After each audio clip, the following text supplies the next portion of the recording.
Hey my listeners, कैसे हैं आप लोग। आ चुके हैं आप लोगों के लिए कॉलेज लव स्टोरी का नया एपिसोड। तो चलिए इसे शुरू करते हैं बिना किसी देरी के। अब तक की कहानी में आप लोगों ने सुन लिया था कि इशिका जो काफ़ी ज़्यादा दुखी हो चुकी थी विक्रम के उस टोन को सुनकर। इशिका अपने डैड को बहुत प्यार करती थी और साथ ही उसके लाइफ में उसके डैड ही जो थे, जो सिर्फ उसके अपने थे और जिसे वो कह सकती थी कि हाँ, ये मेरे डैड है जो मुझसे बहुत प्यार करते हैं। लेकिन आज विक्रम की टोन ने इशिका को बहुत ही ज़्यादा तकलीफ दी थी। वहीं सानवी के साथ वो होली के बारे में प्लानिंग करने का सोचती है और साथ ही कल संडे होने की वजह से इशिका के चेहरे पर एक खूबसूरत सी स्माइल आ जाती है। काफ़ी टाइम बाद उसे संडे के इस खूबसूरत मोमेंट को एंजॉय करने का मौका मिलेगा। संडे के दिन वो हमेशा सिर्फ सोया करती थी और उसके लिए यही सबसे बड़ा एंजॉय था। इशिका जो पहले तो सोने की बहुत कोशिश करती है, लेकिन वो बार बार ध्रुव के ख्यालों में गुम हो जाती है, जिसे सोचकर उसके चेहरे पर बार बार स्माइल आ जाती है। वो अपने आप को चेहरे से वो अपने आप के चेहरे को पिलो से ढकते हुए कहती है, वो कम ऑन इशिका, प्लीज़ मत सोच उनके बारे में, बेचारे को हिचकी आने लगेगी। वहीं ये सोचकर इशिका फिर से स्माइल करती है और ब्लैंकेट ओढ़ कर सो जाती है। अगली सुबह इशिका के फ़ोन पर बार बार किसी का कॉल आ रहा था और इशिका बार बार उससे डिस्टर्ब हो रही थी। कई बार वो फ़ोन को डिस्कनेक्ट भी कर देती है, लेकिन लगातार फ़ोन आने की वजह से एट लास्ट उसकी नींद खुल ही जाती है। इशिका जो थोड़ा झल्लाते हुए अपने फ़ोन को देखती और कहती है, क्या है तुम सुबह सुबह गाने लगते हो। देखो, तुम्हारी आवाज़ में मुझे कोई इंटरेस्ट नहीं है। तुमसे अच्छी आवाज़ तो मेरी है यार। और ये बोलकर वो अपने फ़ोन को देखती है कि तभी वो देखती है कि दूसरी तरफ से ध्रुव का कॉल आ रहा है और ये देखकर उसके चेहरे पर फिर से स्माइल आ जाती है और वो अपने फ़ोन से ही अपोलोजाइज़ करते हुए कहती है, आई एम सॉरी। मेरी आवाज़ तुम्हारी आवाज़ से अच्छी, आई मीन सॉरी, मेरी आवाज़ आपकी आवाज़ से अच्छी नहीं हो सकती है सर। और ये बोलकर वह स्माइल करते हुए अपने फ़ोन को पिक कर लेती है और बहुत ही अच्छी आवाज़ में और बहुत ही फ्रेश मूड में कहती है, गुड मॉर्निंग। दूसरी तरफ से ध्रुव जो स्माइल करते हुए कहते हैं, मतलब मैं तुम्हें इरिटेट तो नहीं कर रहा ना। इशिका जैसे ये सुनती है वो कहती है, नहीं ऐसा कुछ नहीं है, बस थोड़ी गहरी नींद में थी मैं। ध्रुव जो से कहते हैं, तुम मार्शल आर्ट सीखने कितने बजे तक आ रही हो। जैसे ही ध्रुव की आवाज़ इशिका के कान में पड़ती है, उसका सारा मूड जो अचानक ही बिगड़ जाता है और वो अपने चेहरे के सारे एक्सप्रेशन को गायब करते हुए इस स्ट्रिक्ट टोन में कहती है, क्या आपको लगता है कि मैं संडे को मार्शल आर्ट सीखने आऊँगी। नो वे, मैं आराम से सोने जा रही हूँ और आप भी सो जाइए। ये बोलकर वो जैसे ही अपने फ़ोन अपने कान से हटाने वाली होती है कि ध्रुव उसे डांट लगाते हुए कहते हैं, Ishika, I am not kidding right now. तुम आ रही हो या तो फिर मैं खुद आऊँगा। इशिका जो कहती है, आई थिंक दूसरा वाला ऑप्शन ज़्यादा बेटर है। मुझसे तो भाई आया नहीं जाएगा, आप आ सकते हैं तो खुद आकर मुझे सिखा दीजिए। ध्रुव जो से कहते हैं, तो तुम्हें लगता है कि मैं तुम्हारे मेंशन में आकर तुम्हें मार्शल आर्ट सिखाऊंगा। इशिका जो कहती है, हाँ क्यों नहीं सिखा सकते। और वैसे भी जब मुझे लेकर रात भर घूम रहे थे तब ये बात सोचनी चाहिए थी ना आपको। ध्रुव जो से कहते हैं, इशिका, आइंदा से इस तरह की बातें तुम फ़ोन पर नहीं करोगी। इशिका जो थोड़ा शर्माते हुए कहती है, अच्छा क्यों, अच्छा नहीं लगता आपको, शर्म आती है। ध्रुव जैसे कहते हैं, इशिका, आई सेड इस तरह की बातें फ़ोन पर नेक्स्ट टाइम नहीं होनी चाहिए। और ये बोलकर तुरंत ही फ़ोन कट कर देते हैं। इशिका को ध्रुव का ये बिहेवियर बहुत ही वियर्ड लगता है, लेकिन वो कुछ कहती नहीं और बस अपने फ़ोन को देखते हुए कहती है, अजीब हालत है, इनका तो समझ ही नहीं आता, पता नहीं कब कैसा मूड रहता है। इशिका जो ये बोलकर फ़ोन रखते हुए अंगड़ाइयाँ लेने लगती है कि तभी ध्रुव का नोटिफिकेशन उसके फ़ोन पर आ जाता है। इशिका जैसे ही ध्रुव का मैसेज देखती है वो कहती है, मतलब फ़ोन काटा तो अब मैसेज करना स्टार्ट। भला कोई मुझसे इतना ऑब्सेस्ड कैसे हो सकता है, लेकिन अब कोई हो गया है तो फिर उसका दिल तो नहीं तोड़ सकते ना। और ये बोलकर वो अपने फ़ोन को देखने लगती है कि तभी वो मैसेज में देखती है, ध्रुव ने लिखा था, Ishika, I am really serious, next time से तुम इस तरह की बातें कॉल पर कभी नहीं करोगी। तुम्हें कोई आइडिया नहीं है कि हमारे कॉल को कितने लोग सुनते हैं। इशिका जैसे ये देखती है वो थोड़ा कंफ्यूज होते हुए अपनी एक उंगली को अपने बाल पर सहलाती और कहती है, मेरी आवाज़, आई मीन हमारे कॉल को क्यों कोई सुनेगा, मैं कोई टेररिस्ट थोड़ी ना हूँ। और वो भी टाइप करते हुए लिखती है, और वो भी टाइप करते हुए कहती है, ओके। वहीं ध्रुव जो उससे आगे कहते हैं, तो मार्शल आर्ट सीखने कितने बजे तक आ रही हो? जैसे इशिका ये टेक्स्ट देखती है उसका मूड फिर से बिगड़ जाता है और वो कहती है, यार ये तो हद ही कर दी है। कोई इतना ज़बरदस्ती अपने स्टूडेंट को पढ़ाता है क्या? और पढ़ाना तो दूर की बात है, ये तो मुझे ज़बरदस्ती कराटे भी करवाएंगे। अगर इन्होंने मेरा हाथ वाथ तोड़ दिया तो? ध्रुव जो आगे लिखते हैं, अगर तुम कहो तो मैं खुद ही आ जाता हूँ। इशिका जैसे ही देखती है उसके चेहरे पर एक शैतानी स्माइल आ जाती है और वो कहती है, हाँ वैसे ये ठीक रहेगा, अगर ये खुद ही आ जाएंगे तो इसके बारे में कुछ सोचा जा सकता है। इशिका जो तुरंत ही लिखती है, ओके, अगर इतना ही आपको सिखाने का शौक बना हुआ है तो खुद ही आ जाइए मुझे लेने के लिए। ध्रुव कहते हैं, यू नो वॉट। इशिका जो ब्लश करते हुए कुछ हंसते हुए मौजी बनाती है और फिर क्वेश्चन मार्क लगा देती है और फिर वो वेट करने लगती है कि आखिर ध्रुव किस बारे में बात करना चाहते हैं कि तभी वो देखती है कि ध्रुव लिखे हैं, तुम एक नंबर की नालायक लड़की हो। जैसे इशिका ये देखती है वो कहती है, हाँ भला कोई इतनी सुंदर लड़की को नालायक बोलता है? मैं भी बात नहीं कर रही। और वो गुस्से वाली इमोजी सेंड करके अपना फ़ोन बंद कर देती है। इशिका को ये बात अच्छे से समझ आ जाती है कि जिस तरह से ध्रुव ने उससे बात किया है वो कुछ ही देर में उसके सामने होंगे। और इशिका ये सोचकर फ़ोन टेबल पर रखती है और आराम से शीशे के सामने आते हुए खुद को देखने लगती है।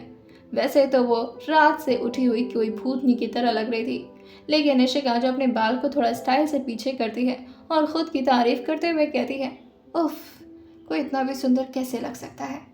इशिका के बाल जो काफ़ी हद तक बिखरे हुए थे, लेकिन इशिका जो उसे प्रॉपरली बांधती है और अपने कुछ बाल को आगे निकालते हुए कहती है, मतलब कोई रात में उठने के बाद भी, मतलब कोई सुबह सुबह उठने के बाद भी इतना खूबसूरत लग सकता है? नहीं लग सकता है, वो सिर्फ इशिका सहगल लग सकती है। और ये सोचकर वो खुद में ही हंसती है और खुद की तारीफ करते हुए बाथरूम की तरफ भाग जाती है। कुछ ही देर में इशिका जो प्रॉपरली खुद को तैयार करके मेकअप वेकअप करके पूरी तरह से रेडी हो चुकी थी, क्योंकि वो वेट कर रही थी अपने ध्रुव सर का कि ध्रुव सर अब आएंगे कि तब आएंगे। और इशिका जो यही सब सोचते सोचते टेबल पर आकर बैठ जाती है और वो उसका फेस जो कि अभी विंडो साइड में था। वहीं बेबो जान जो उसे उठाने के लिए उसके रूम में आती, जैसे ही उसके रूम का दरवाज़ा खुलता है इशिका के चेहरे पर स्माइल आ जाती है। इशिका जो अभी डोर की तरफ अपनी बैग को की हुई थी और साथ ही उसका फेस जो कि विंडो की तरफ था, जिससे हल्की हल्की धूप उसके चेहरे पर पड़ रही थी। बेबो जान जैसे ही आती हैं वो उसके सर पर हाथ रख देती हैं। इशिका जो फील करते हुए कहती है, इतनी जल्दी कैसे आ गई ये? मतलब मैंने तो इतना जल्दी बुलाया भी नहीं था, मुझे बिना रहा नहीं जा रहा होगा। ये सोचकर वो जैसे ही पीछे की तरफ मुड़ती है और कहती है, आप इतनी सुबह सुबह। और ये देखकर वो जैसे ही बेबो जान का चेहरा देखती है बस उसका फिर से मुंह लटक जाता है। उसे तो ये एक्सपेक्टेशन थी कि इस वक्त उसके सामने ध्रुव होंगी, लेकिन उसकी एक्सपेक्टेशन पे पूरी तरह से पानी फिर जाता है और सामने बेबो जान खड़ी होकर उससे कहती हैं, क्या हो गया और हमें देखकर ऐसे गंदा सा मुंह क्यों बना लिया? इशिका जो कहती है, नहीं नहीं ऐसा कुछ नहीं है, मैं तो बस किसी और का वेट कर रही थी। और ये बोलकर वो अपना चेहरा दूसरी तरफ कर लेती है और अपने हाथ को अपने गले पर सहलाने लगती है। बेबो जान जो उससे कहती हैं, आज सुबह सुबह आपको कहीं जाना है? इशिका जो अपना सिर ना में हिलाते हुए कहती है, नहीं। लेकिन उसका पूरा ध्यान अभी उसके फ़ोन पर ही लगा हुआ था, क्योंकि वो वेट कर रही थी कि ध्रुव शायद उसे कुछ टेक्स्ट करे या कुछ तो बोले, लेकिन इशिका बस उनका वेट ही कर रही थी। ध्रुव की तरफ से अभी कोई टेक्स्ट नहीं आया था। इशिका का ध्यान बेबो जान जब उसके फ़ोन पे देखती हैं तो उसका फ़ोन अपने हाथ में लेते हुए कहती हैं, किससे बातें कर रही हैं? जैसे ही इशिका देखती है कि बेबो जान उसके बारे में इस हद तक जासूसी करने लगी हैं तो वो झटके से उनके हाथ से अपना फ़ोन खींचते हुए कहती है, बेबो जान गलत बात है, किसी का फ़ोन ऐसे नहीं लेते। आपका फ़ोन मैंने कभी चेक किया है? बेबो जान जो उससे कहती हैं, हम आपके माँ समान हैं, आप ही कहती हैं ना, तो क्या आप हमको अपना फ़ोन नहीं दिखाएंगी कि आप किससे किससे बातें करती हैं? इशिका जो कहती है, आप मेरी बेबो जान क्यों नहीं लग रही मुझे ऐसा क्यों लग रहा है कि आप बेबो जान से ज़्यादा मेरी जासूस बन चुकी हैं। इशिका की बात सुनकर बेबो जान थोड़ा घबराते हुए कहती हैं, अरे अरे ऐसी बात नहीं है इशिका बेटा। बेबूजान को इस तरह घबराया हुआ देखकर इशिका जो जोर से हंसते हुए कहती है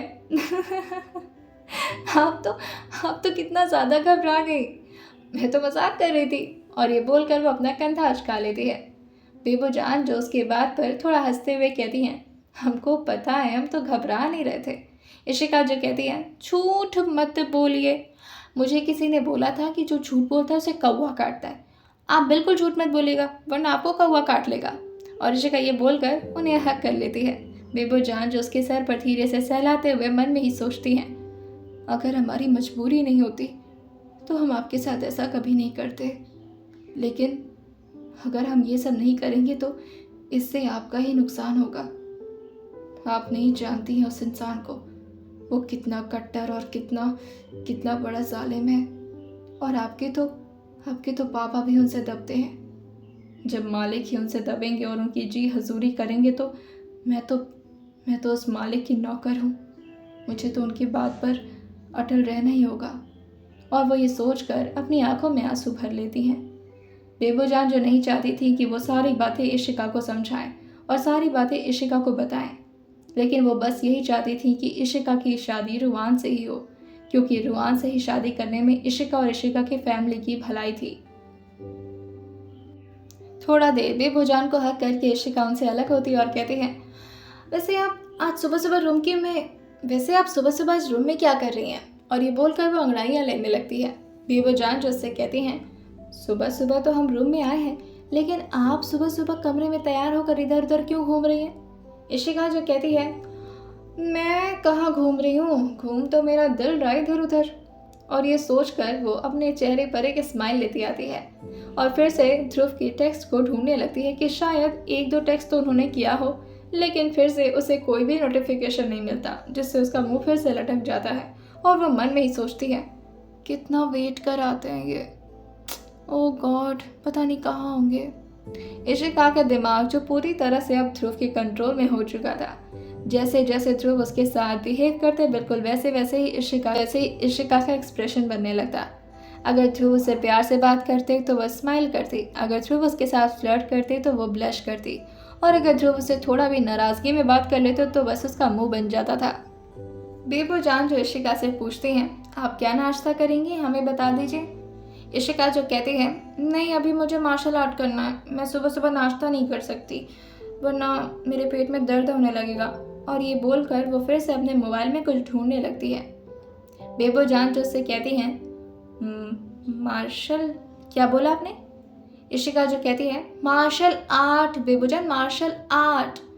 बेबूजान जो कहती हैं, हाँ ये जो भी है मार्शल वर्सल, ये क्या होता है? इशिका जो कहती है, अरे फाइटिंग, मैं डिशुम करना सीख रही हूँ।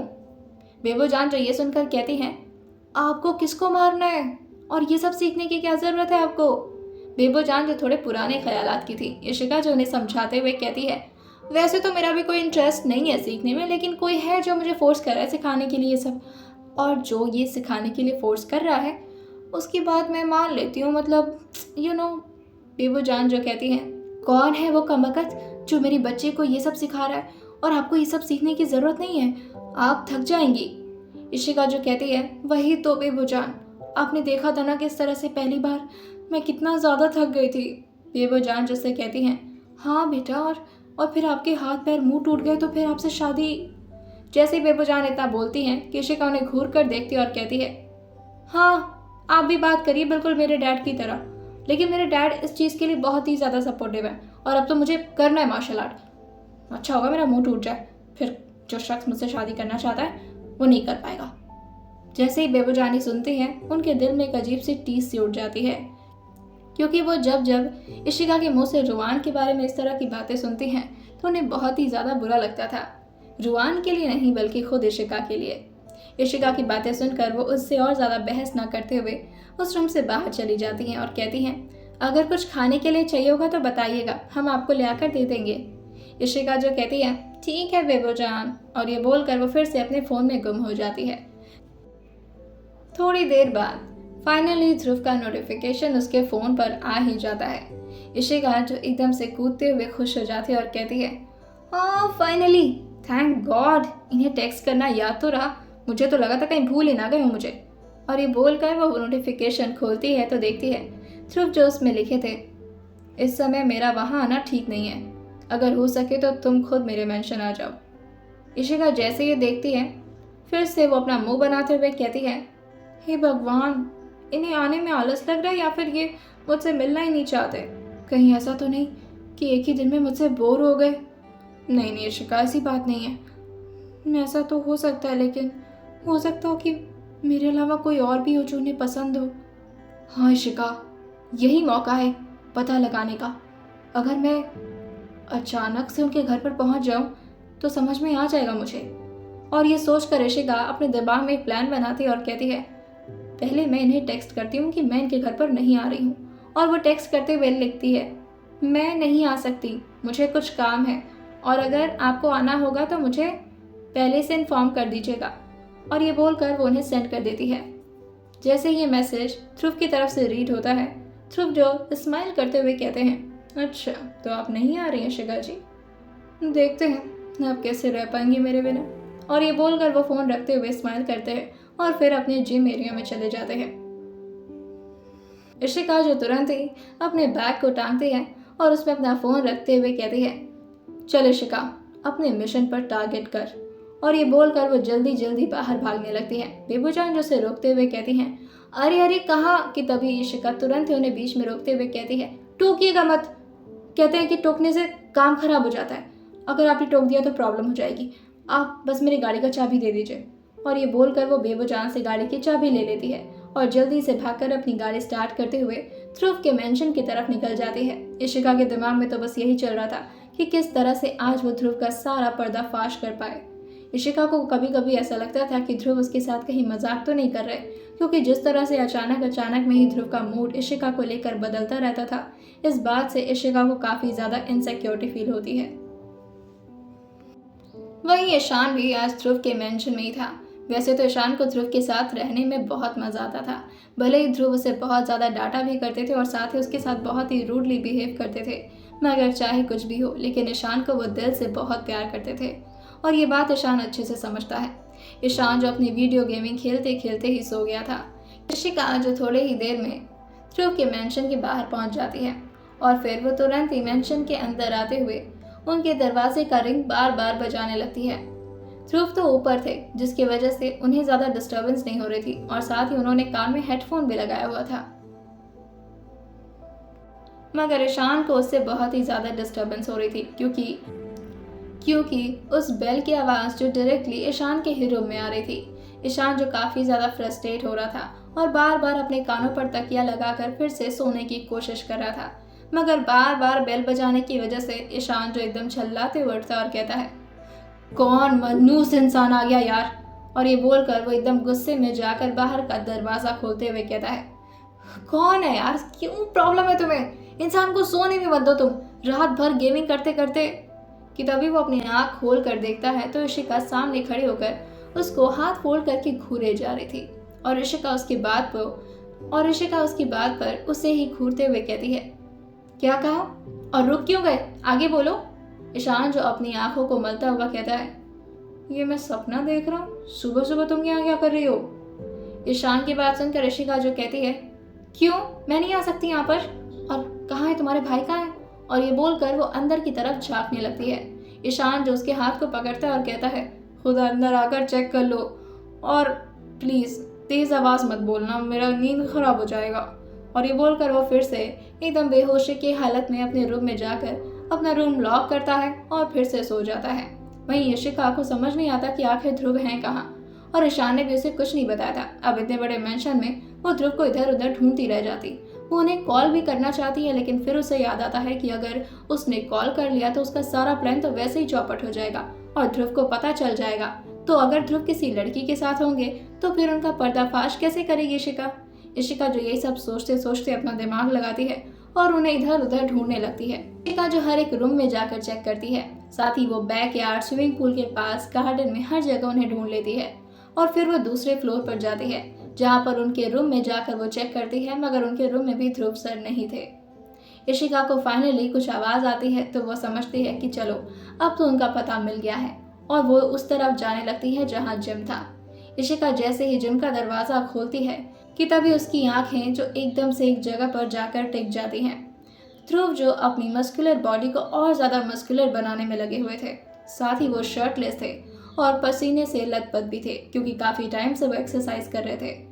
वो पूरी तरह से अपने एक्सरसाइज में बिजी थे और ना ही उन्हें कोई आवाज आ रही थी और ना ही उन्हें कुछ दिखाई दे रहा था, क्योंकि इस वक्त ध्रुव की पीठ इशिका की तरफ थी।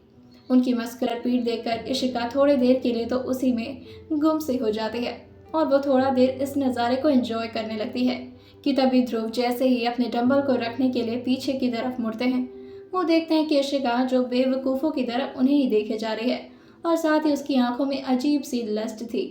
ध्रुव जो उसे देखकर अपने हेडफोन को अपने कान से हटाते हैं और कहते हैं, अगर तुम्हारा ताड़ना बंद हो गया हो तो बोलो कि तुम यहाँ क्या कर रही हो। ध्रुव की स्ट्रिक्ट टोन सुनकर इशिका अपने कॉन्शियस में आती है और कहती है, हाँ हाँ हाँ वो मैं। ध्रुव जो से कहते हैं, पहले तुम सांस ले लो उसके बाद बोलना। और ये बोलकर वो अपने टॉवल को अपने हाथ में लेते हैं और अपनी स्वेटिंग पोंछने लगते हैं। इशिका जो मन में ही कहती है, रहने दीजिए, क्यों पोंछ रहे हैं, अच्छा ही लग रहा था आपकी बॉडी पर आपकी स्वेटिंग की वो ड्रॉप्स, उफ। और वो पूरी तरह से ध्रुव के बॉडी को स्कैन करने लगती है। ध्रुव जो से कहते हैं, बहुत ज़्यादा अश्लील हो तुम। ये बात वो इशिका की आंखों से समझ गए थे कि इशिका उन्हें किस नज़र से देख रही है, और जैसे ही वो अपने टॉवल को रखकर अपने कपड़े को पहनने जाते हैं, इशिका उन्हें रोकते हुए कहती है, वो मुझे याद आ गया क्या करना था। जैसे इशिका ये बोलती है, ध्रुव के हाथ से टी शर्ट एकदम से गिर जाता है क्योंकि इशिका ने इतना चिल्ला कर बोला था कि ध्रुव इस चीज़ के लिए बिल्कुल भी रेडी नहीं थे। इशिका जो कहती है, हाँ रहने दीजिए ना, और वो टी शर्ट पर जाकर जानबूझकर खड़ी हो जाती है, उसके शूज़ जो पूरी तरह से टी शर्ट के ऊपर थे। जैसे ही ध्रुव अपने टी शर्ट को उठाने के लिए झुकते हैं कि वो देखते हैं इशिका जो ध्रुव के टी शर्ट पर खड़ी है। ध्रुव जो से खड़े होकर देखते हैं और कहते हैं, ये क्या तरीका है। इशिका जो कहती है, यही तरीका बचा था और कोई ऑप्शन नहीं था ना, आपको इस तरह रहने का, मतलब आप कपड़े पहन लेते तो। इशिका जो धीरे धीरे बोल रही थी लेकिन ध्रुव को सब समझ में आ रहा था।